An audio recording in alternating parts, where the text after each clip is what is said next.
ಸಮಸ್ತ ನಾಡಿನ ಜನತೆಗೆ ಮಹಿಳಾ ದಿನಾಚರಣೆಯ ಶುಭಾಶಯಗಳು. ಬಂಧುಗಳೇ, ನನ್ನ ತೊದಲ ನುಡಿಗಳಲ್ಲಿ ಹೆಣ್ಣಿನ ಬಗ್ಗೆ 2 ಪದಗಳನ್ನು ಹೇಳಲಿಕ್ಕೆ ಇಷ್ಟಪಡ್ತೇನೆ. ಹೆಣ್ಣು ಇದೆಂತಹ ಹೊನ್ನು, ಶರಣಾಗಿವೆ ಇದಕ್ಕೆ ಸಾವಿರಾರು ಕಣ್ಣು, ಇವಳು ಅದೆಂತಹ ಹೊನ್ನು. ಹೆಣ್ಣು ಇದೆಂತಹ ಹೊನ್ನು, ಶರಣಾಗಿವೆ ಇದಕ್ಕೆ ಸಾವಿರಾರು ಕಣ್ಣು, ಇವಳು ಅದೆಂತಹ ಹೊನ್ನು.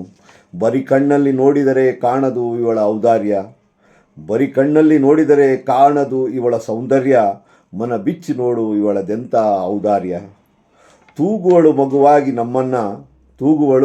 ಮಗುವಾಗಿ ನಮ್ಮನ್ನು ಹೆಂಡತಿಯಾಗಿ ಮಾಡುವಳು ಕಾಮದ ದಹನ. ಪ್ರಪಂಚದ ಪ್ರತಿಭಾವಂತ ಇವಳ ಮಡಿಲ ಕುಡಿ, ಜೀವನ ಪೂರ್ತಿ ಇವಳು ತ್ಯಾಗದ ಮೂರ್ತಿ. ಇವಳು ಮನೆಯಲ್ಲಿದ್ದರೆ ಮನೆಯ ಒಡತಿ, ಹೊರ ನಡೆದರೆ ದೇಶಕ್ಕೆ ಬಹುಕೀರ್ತಿ.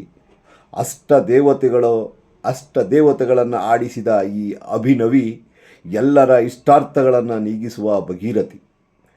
ಇಷ್ಟಾದರೂ ಇವಳಿಗೆ ಸಲ್ಲುತ್ತಿಲ್ಲ ಸರಿಯಾದ ಆರತಿ, ನರಳುತ್ತಿದ್ದಾಳೆ ಹಲವು ಶೋಷಣೆಯಲ್ಲಿ ಸಿಲುಕಿ.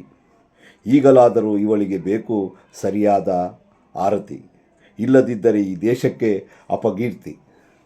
ಹೆಣ್ಣು ಇದೆಂತಹ ಹೊನ್ನು, ಶರಣಾಗಿವೆ ಇದಕ್ಕೆ ಸಾವಿರಾರು ಕಣ್ಣು.